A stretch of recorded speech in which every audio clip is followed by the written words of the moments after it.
Now just hours away from our final regular season Wednesday night hoops tripleheader. Indiana hosts Minnesota, Purdue takes on Northwestern, and USC battles Washington out west. Coverage begins with a tip-off show, 6 Eastern, 3 Pacific, only on the Big Ten Network and the Fox Sports app.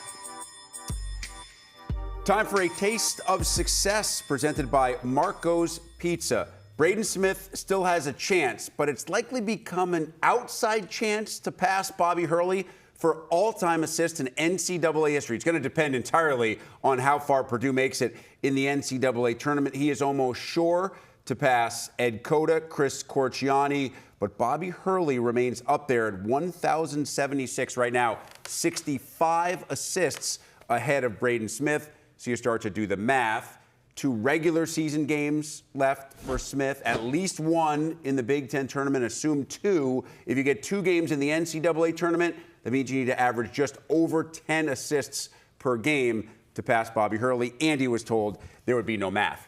Let's dive into the first of those regular season games left for Purdue. It is senior day, second senior day for Northwestern at Welsh Ryan Arena, and the swan song, at least in front of the home fans, for Nick Martinelli. Yeah, no, I'll be there tonight. I don't know if there'll be an available bobblehead, but no more bobbleheads. No more bobbleheads. Look, this is Nick Martinelli Appreciation Night more than anything. What a career he has had. A couple NCAA tournaments, playing with Boo Buie and Brooks Barnheiser. Unbelievable career. And then in this last year and a half, really, a mentorship role with younger players to try to pass the baton to the next generation of Northwestern players. He's given it his all, every possession.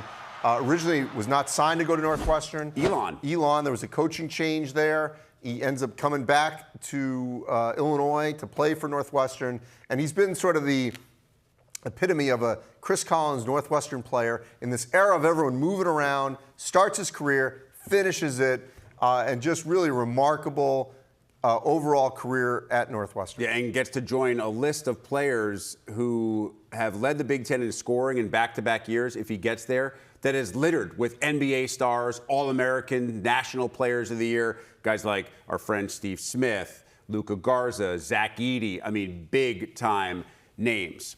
On the flip side, Purdue has got to figure out who it is, because I can't believe that we're discussing chemistry issues and identity issues with a team that is laden with veterans, with guys like Smith and Lawyer and Kaufman-Wren that have been together this long, coached by Matt Painter. But, Andy, that's the fact right now for Purdue.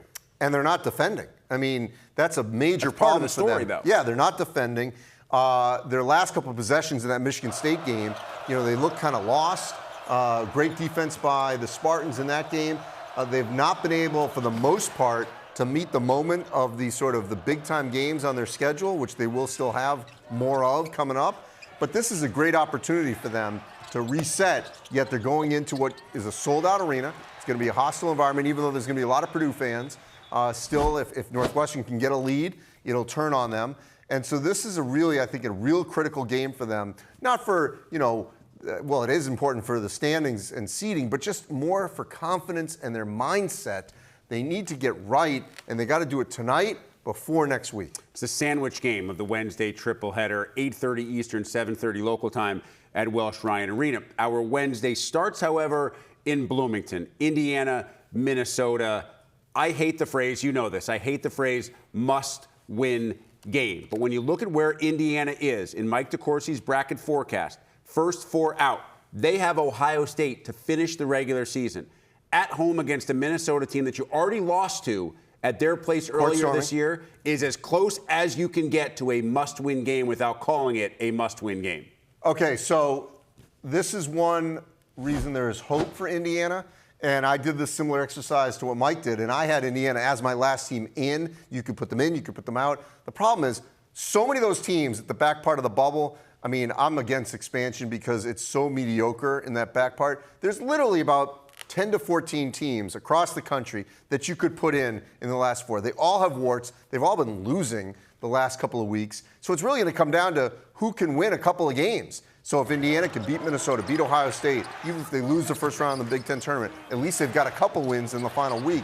All these other teams are losing. At the end of the day, they may slide in to get to Dayton.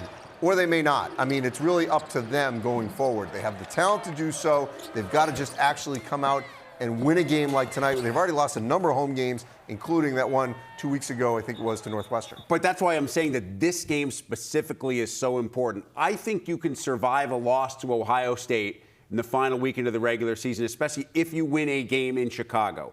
A loss to Minnesota here on your home floor, that to me would be the one where the committee would have to look at it and say, well, this team is really struggling in February. If they don't then go on a run, that's why this game to me is the critical one left for Indiana. I agree. I just don't want to say elimination because... I didn't say that. No, I know. Because if they lose tonight, but then beat Ohio State and then win a game in the tournament, it kind of cancels it out. Of course. I just think this is the game that you really kind of feel like you have to have because of where it is and who it's against. I agree. That being said, let's not sleep on Minnesota. I mean, I know that Ben McCollum and Darren DeVries have gotten most of the headlines as far as first-year head coaches. Nico Medved has done an unbelievable job despite having a bunch of injuries, turning this roster over. Minnesota has already picked up some quality wins this season. Yeah, I mean, they're going to be a big-time spoiler. And I really believe that Minnesota will play in the postseason in some form, whether that's the Crown or the NIT. I mean, they've got a roster that I think they can keep it together, that will benefit off of something like that, like Nebraska did a year ago. They're trending in the right direction. They've had some good quality wins.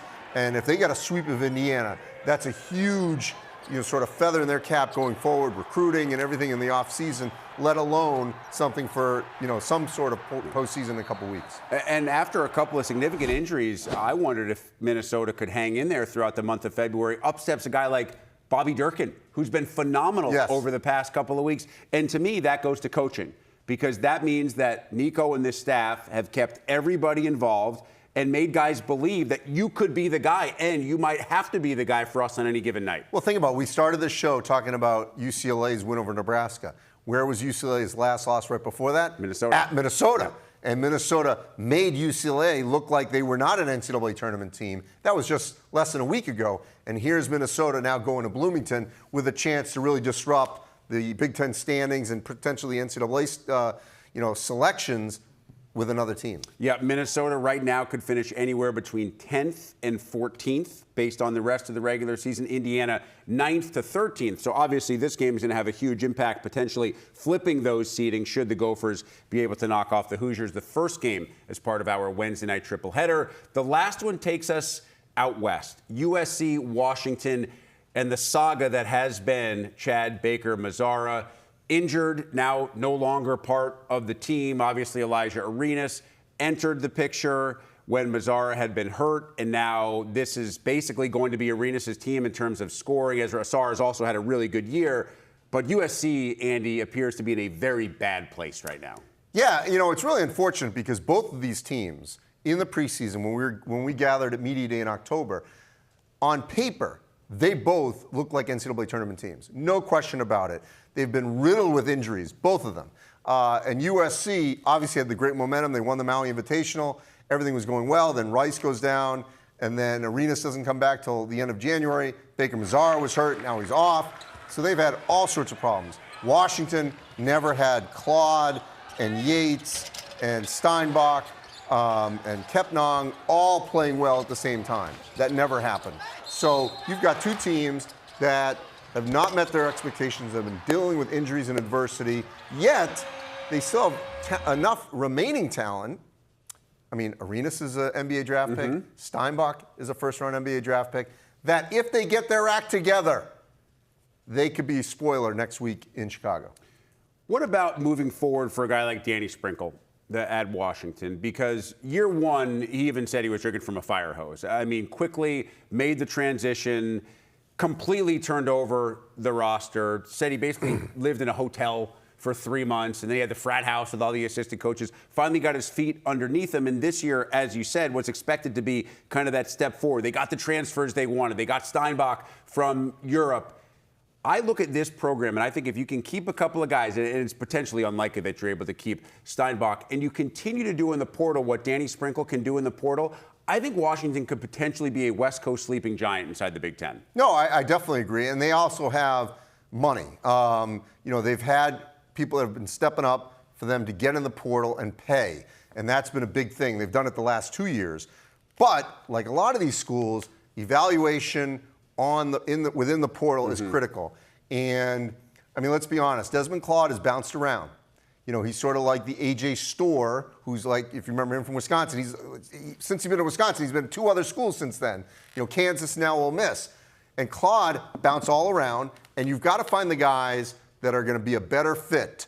You know, Claude ended up not being a good fit at Washington after he goes Xavier to USC to Washington. So they got to do a little bit better job in that kind of evaluation. And it's not just scoring. I'm glad you brought up AJ Storr, right? Because he was a great scorer. I mean, he led Wisconsin most nights, but he wasn't necessarily the best fit in comparison to a guy like John Tonje, who was also a great scorer, Right. transfer, but was the perfect fit for that program. Greg Gard talked all the time about what a good teammate he was. So to your point, that is part of the evaluation process. It's not just your skill on the floor. It's, are you going to fit in what I believe as a coach and what our program's culture is?